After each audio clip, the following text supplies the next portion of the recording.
Sometimes late at night, when the world gets very quiet and the air feels a little heavier, I catch myself staring at a blank wall and thinking about something I can't see at all. Not the wall, of course. Something bigger. Something everywhere. Something that holds entire galaxies in its invisible hands. I sit there in the soft dark of my room with that faint electric hum in the background, the sound of a distant car, the cold glow of a small screen, and I try to imagine the universe as it really is. Not the way we draw it in books with bright swirls and neat spirals, but the way it might feel if I could run my fingers through it, if I could reach out and touch the skeleton of a galaxy. We live inside a city of stars. That's what a galaxy is, really. A star city. Our city is called the Milky Way. I've always liked that name. It sounds like something you could pour into a glass, thick and bright, like liquid light. When I was a kid, I used to imagine the Milky Way as this river of milk across the sky, creamy and slow, with stars floating in it like little sparks of sugar. But the older I got, the more I realized that what we see is almost nothing. The bright parts, the glowing stars, the gas, the dust, they're like the street lamps of a giant city at night. You see the lights, you think, that's the city. But you're wrong. The real city is the concrete and steel and glass holding everything up. The bridges, the pillars, the beams, the bones. And in the universe, that invisible skeleton has a name. We call it dark matter. I've always thought that name feels a little dramatic, like something from a horror story. Dark matter. But it's not evil. It's not a villain. It's just hidden. It doesn't shine. It doesn't glow. It doesn't give off light or warmth the way stars do. Our eyes, our cameras, our telescopes. They all depend on light, and dark matter refuses to play by those rules. But here's the strange thing. Even though it's invisible, we can feel its pull. It's like walking into a room where someone has just been, and you can't see them, but you feel that faint trace of their perfume in the air, or the warmth they left in a chair, or the way a curtain is still moving a little from when they walked past. You know something is there, or was there, because of what it does to everything else. That's dark matter.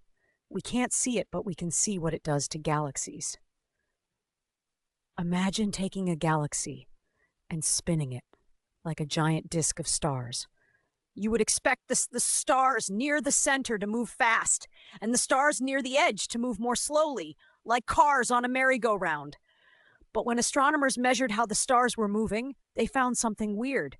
The stars far from the center were moving too fast. So fast that, if only the visible matter was there, the stars and gas we can see, the galaxy should fly apart.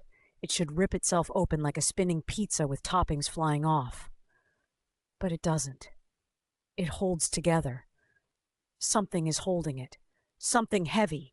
Something that doesn't shine.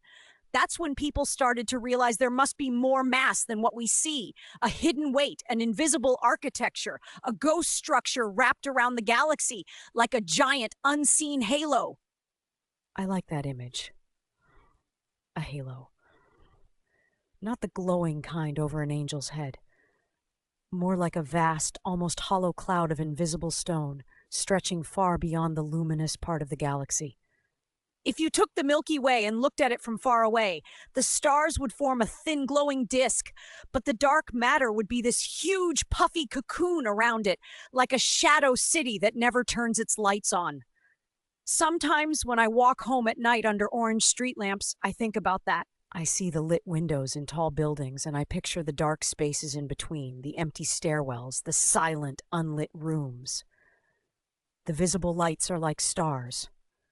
The building itself, the concrete and steel, is like dark matter. The part that really holds everything up, that gives shape to the city, is the part we don't stare at. It's just there, quiet, massive, taken for granted. Dark matter is like that, but on the scale of the cosmos. We think, from all our measurements, that there is about 5 times more dark matter than normal matter. For every gram of regular stuff, you, me, trees, air, oceans, planets, stars, there are about 5 grams of this invisible stuff that doesn't shine, doesn't taste, doesn't smell, doesn't touch us in any ordinary way. But its gravity is there. Its pull is there. It's like a silent crowd surrounding everything. That's why I sometimes call it the Galactic Ghost architecture. Imagine a ghost architect building a city at night, laying down beams and arches and bridges that no one can see, and then slowly lights begin to turn on. Stars are born, like lamps hanging from this invisible frame. Gas collects, planets form, life appears. But the frame was there first, shaping where everything would go. When the universe was young, shortly after the Big Bang, everything was hot and chaotic. There were no stars yet, no galaxies, just this almost uniform soup of particles and light, like a fog of fire. But even then, dark matter was there, moving almost silently, not caring about light at all. It didn't bounce off photons the way normal matter did. It didn't get pushed around by radiation. It just listened to gravity, and gravity is slow, but it's patient. Little clumps of dark matter began to form, pulled together by their own gravity. Tiny seeds of structure in the chaos, very small at first, like little knots in an endless glowing fabric. Over time, those knots grew, pulled in more and more dark matter like snowballs rolling down a hill, gathering more snow.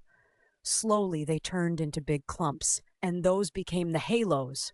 Not halos of light, but halos of invisible mass.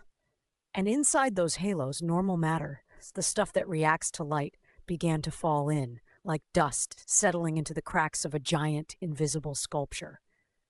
As the gas fell into the deep wells of gravity created by dark matter, it compressed, heated up, and eventually gave birth to stars. Those stars lit up, and we got the first galaxies. So when you look up at the night sky and you see a galaxy image in a book or on your screen, glowing with billions of stars, that's just the visible frosting on a very thick, invisible cake. The cake came first. The ghost architecture was already there, waiting, shaping. I remember the first time I really understood that, not in a math way, not in an equation way, but in a feeling way. I was sitting alone in a small room, the kind with thin walls and a faint smell of old paint and dust, and I was watching a simple animation of a dark matter simulation. It was just a black screen with little moving dots, representing matter in the universe. At first, the dots were spread almost evenly. Then, slowly, they started to gather. Tiny clumps here and there, threads forming between them. Over time, those threads got thicker and the clumps at the intersections grew brighter in the simulation, showing more density. It looked like a cosmic spider web stretching across the screen, and I thought, this is it! This is the skeleton of everything.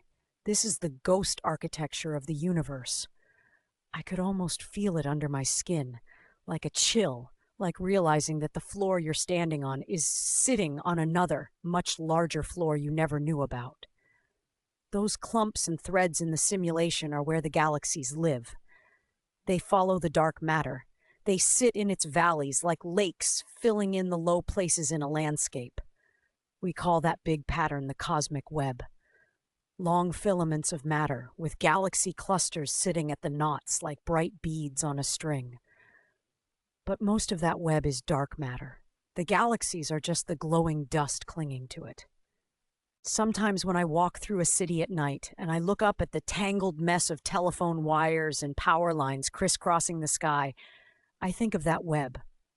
The cables are dark against the deeper dark, but they guide the flow of power, of information, of connection. And I imagine galaxies as lights hanging from those unseen cables, unaware of the structure that holds them in place. There's a quiet humility in that idea, that everything we see, stars, galaxies, clusters, maybe even life itself, is just a trace on top of something greater and hidden, like frost outlining the pattern on a window you didn't know how to design. We still don't know what dark matter actually is. That's the funny thing. We can map where it is. We can feel its gravity. We can see how it bends light from distant galaxies, like a glass lens bending the view of a distant street. Sometimes, when a big clump of dark matter sits between us and some faraway galaxy, the light from that galaxy gets distorted, stretched into arcs and rings. We call that gravitational lensing. It's like seeing a warped reflection in a spoon. From that distortion, we can tell how much invisible mass is there, how it's distributed, even though we can't see it directly. We've done that many times, and the answer keeps coming back. There's a lot. More than 5 times the normal stuff. Spread out in big halos around galaxies, and in thicker knots where galaxy clusters live. But what it's made of, we don't know. Some people think it might be some new type of particle, something that doesn't care about light, that only listens to gravity and maybe 1 or 2 other quiet forces. Others wonder if maybe we're misunderstanding gravity itself, that maybe our idea of how gravity works is incomplete. Some even imagine tiny black holes born in the earliest moments of the universe, scattered like invisible gravel throughout space. We call those primordial black holes when we talk about them. Little traps of gravity. If they exist in the right numbers and sizes, they could act like dark matter. But we're not sure. The universe doesn't hand out answer sheets. I find some strange comfort in that mystery. We live in a time where we can send robots to other planets, where we can measure the afterglow of the Big Bang, where we can detect tiny ripples in space-time from colliding black holes billions of light years away. We've done so much, and yet most of the matter in the universe is still a question mark. It's like living in a house your whole life and then realizing that most of the building is invisible to you, that behind every wall, under every floor, above every ceiling, there's more structure you can't see, but you can feel it in the way the house stands, in the way the stairs don't fall, in the way the roof doesn't cave in. Dark matter is that hidden structure. Sometimes I imagine what it would be like if I could see it. If I walked outside on a cold, clear night when the air smells sharp, like metal and wet stone, and I looked up at the sky, but not just at the stars. Imagine if our eyes could see gravity, or could see whatever dark matter is made of. The sky would be covered in vast, ghostly shapes, huge halos around every galaxy, overlapping, merging, like faint fog domes stretching across billions of light years. The Milky Way wouldn't just be a thin band of stars. It would sit in the middle of a huge, dim bubble of something heavy and silent. We would see the cosmic web, too. Great, blurry, luminous threads of dark matter stretching from one galaxy cluster to another like bridges made of glass smoke. The empty spaces between them would look truly empty, like deep wells of nothing, where even dark matter is scarce.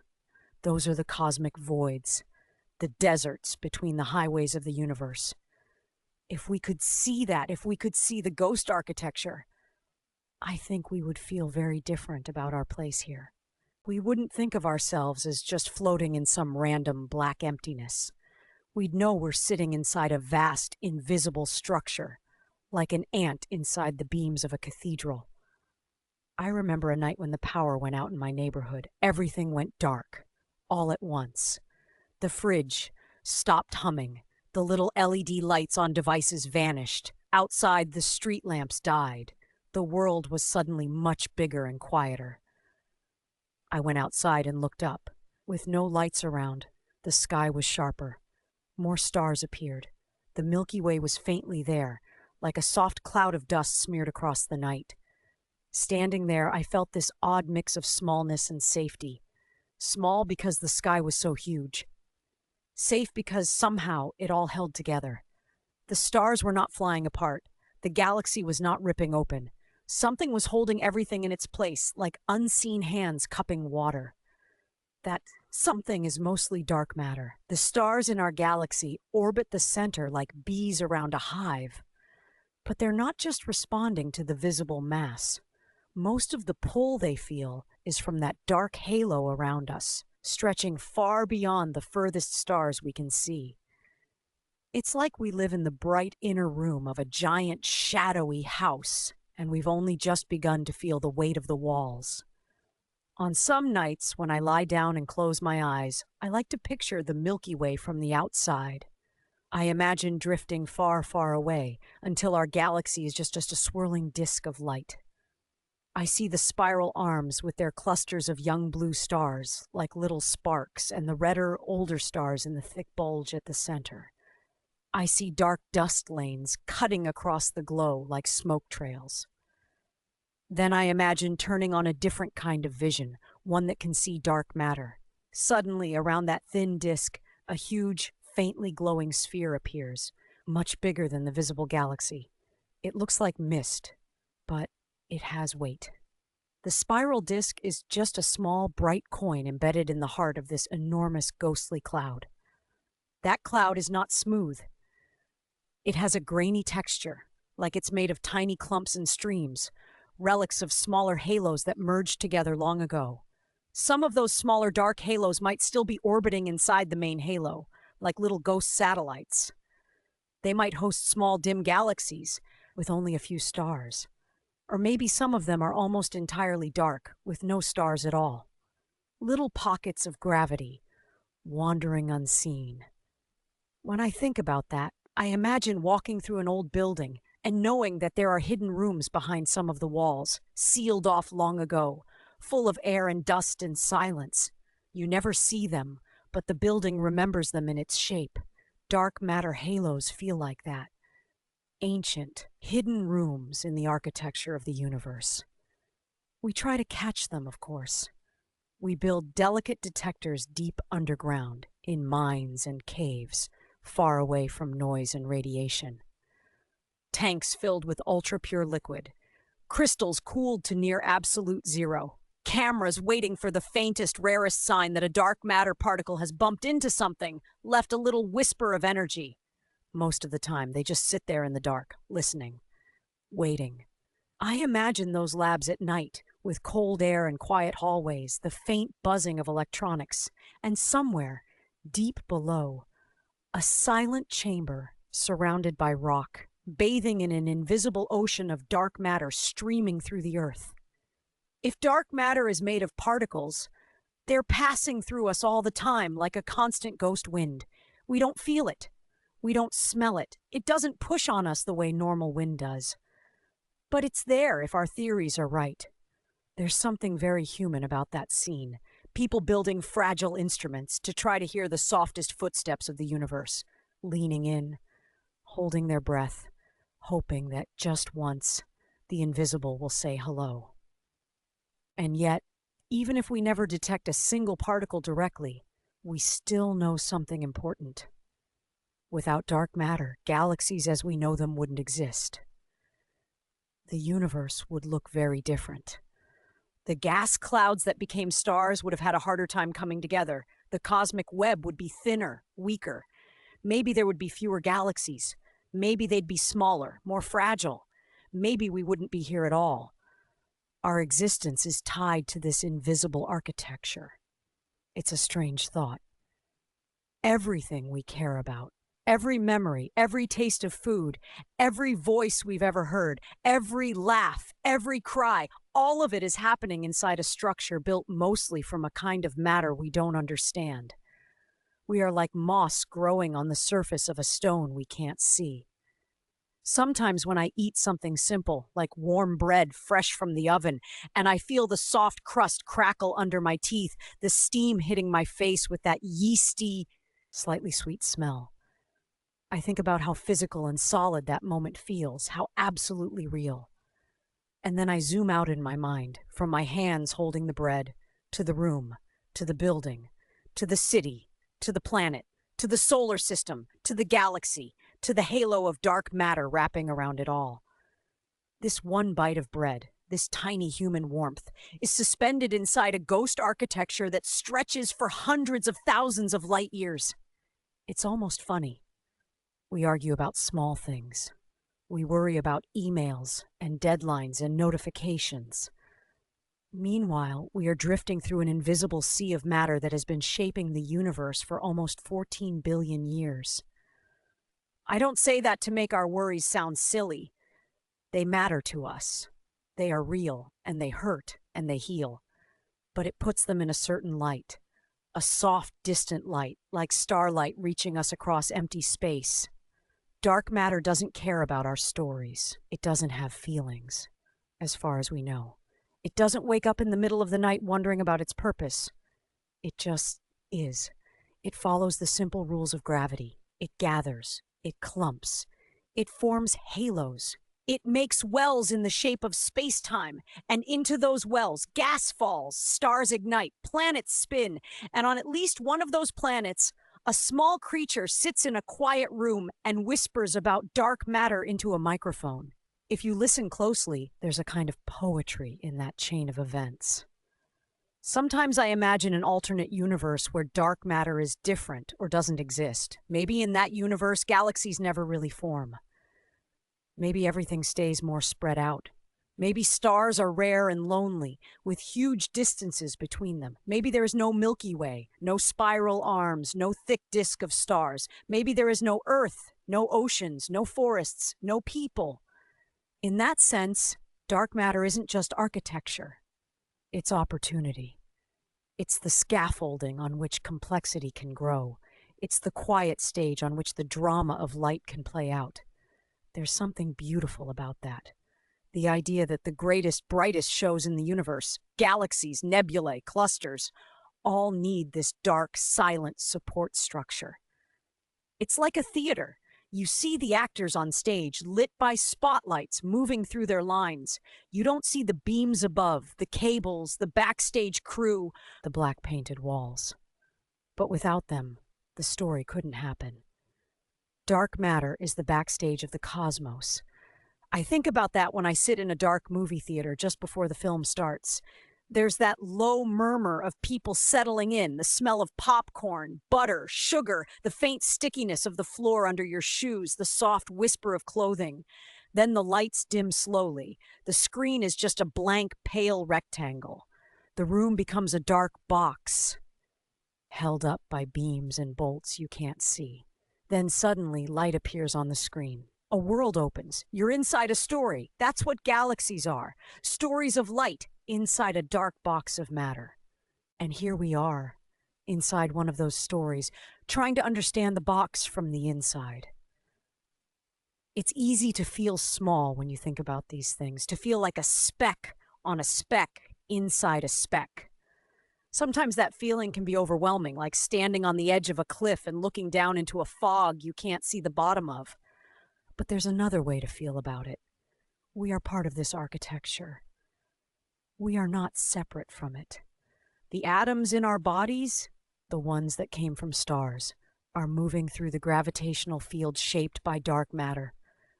The paths of our planet, our star, our whole galaxy are drawn inside this invisible geometry. Our lives are tiny lines traced within a much larger pattern, but we're still lines in that pattern. In a way, the universe is looking at its own skeleton through us, through our questions, through our anxiety and awe, through the way we build detectors underground and telescopes in space. The cosmos is quietly investigating itself. When I think about it that way, the mystery of dark matter doesn't feel cold or distant. It feels intimate. Like a question I ask myself about myself. What am I made of? What am I missing? What part of me is unseen but holds everything else together? We all have our own dark matter, in a sense. The parts of our lives that don't show up in pictures. The hidden structures of memory and fear and hope that shape how we move through the world. The old stories that hold us. The quiet traumas and secret joys. Other people see our stars, our smiles, our words, our visible actions. But underneath that, there's an architecture of experience and emotion that doesn't shine, but is heavy, real, and powerful. Sometimes I think understanding dark matter out there might help us be a little kinder to the dark matter in here. The invisible weight in each other that shapes how we spin, how we orbit. We don't have to see all of it to believe it exists. We don't have to fully understand something to know it matters. The universe is filled with things like that. Our galaxy moves through space, wrapped in its dark halo, part of a larger cluster of galaxies which sits at the intersection of big dark matter filaments. The whole thing is drifting, falling, pulled by the subtle gravity of even larger structures. It's motion on top of motion on top of motion. And yet inside all that, there are cups of tea cooling on desks, the smell of rain on dry pavement, the feeling of a hand on your shoulder, the soft click of a keyboard, the glow of a small screen in a dark room. All of that inside a ghost architecture. When I pause and really let that sink in, the world feels slightly different. The air feels thicker. The floor under my feet feels less permanent, more part of a larger dance. The walls of the room seem almost transparent, like I could see the Milky Way through them if I tried hard enough. And behind the Milky Way, the halo, and behind the halo, the web, and behind the web, maybe something else we haven't named yet. We are always discovering that reality is deeper than we thought. Once, we thought Earth was the center of everything. Then, we learned it orbits the sun. Then we learned the sun is just one star in the Milky Way. Then we learned the Milky Way is one galaxy among trillions. Then we learned most of the matter in all those galaxies is invisible. Each step is a kind of gentle humiliation, but also a kind of liberation. We are not the center. We are not the whole story. But we are part of this vast, ongoing, mysterious thing. And we are aware of it. We can feel wonder about it. We can tell stories about it in the dark. Dark matter may be invisible, but our curiosity about it is not. You can see that curiosity in the way scientists spend years working on a single detector, or a single simulation, or a single telescope survey, trying to map the ghost architecture more clearly. You can see it in the way people look up at the night sky and ask, "What is all this?" You can feel it in your own chest, in that quiet ache of wanting to know where you are, really, in the big map of things. Maybe one day, we'll detect a dark matter particle directly. Maybe we'll confirm that it's some new kind of particle, or a whole family of them. Maybe we'll find evidence for tiny primordial black holes.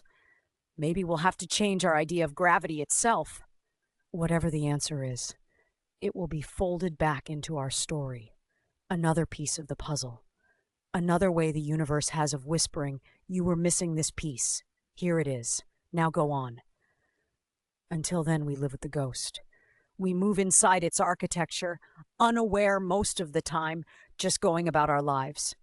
Eating breakfast, scrolling through messages, hearing distant sirens, smelling coffee, feeling the rough fabric of a jacket, watching the light change on a wall as the sun moves.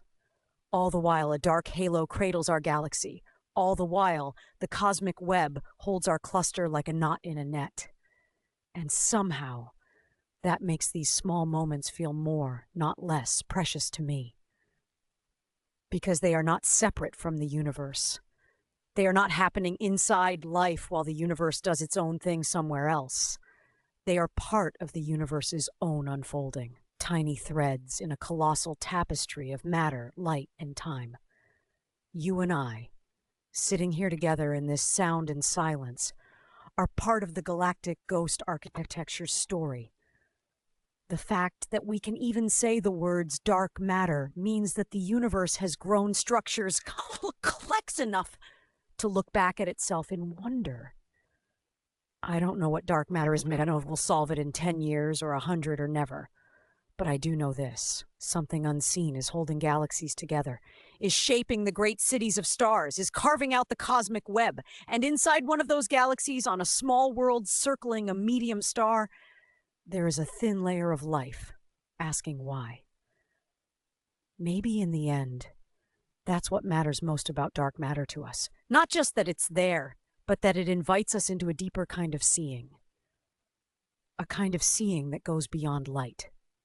A kind of seeing that accepts that the most important structures in our lives, in the universe, might be the ones we can't directly see, but can feel through their quiet, steady pull.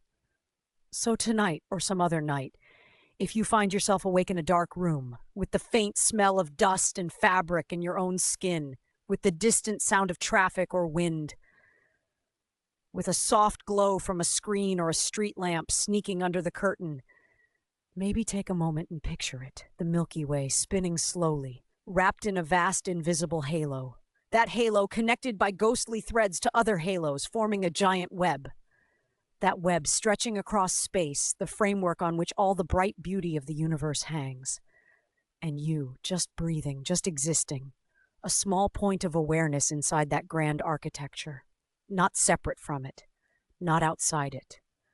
A tiny temporary light flickering within a very old, very dark, very patient skeleton of matter. And somehow, against all odds, that light is able to feel something about its own place in the dark. In that soft, quiet realization, there is a kind of peace, like standing in a vast, empty cathedral, smelling old stone and candle smoke, hearing your own footsteps echo, and knowing that even if you don't understand how every beam and arch was built, you are still for a brief moment held inside its shelter. The universe is our cathedral. Dark matter is its unseen stone. And we are the passing, wondering voices drifting through, leaving only the faintest trace of sound in the endless, listening night.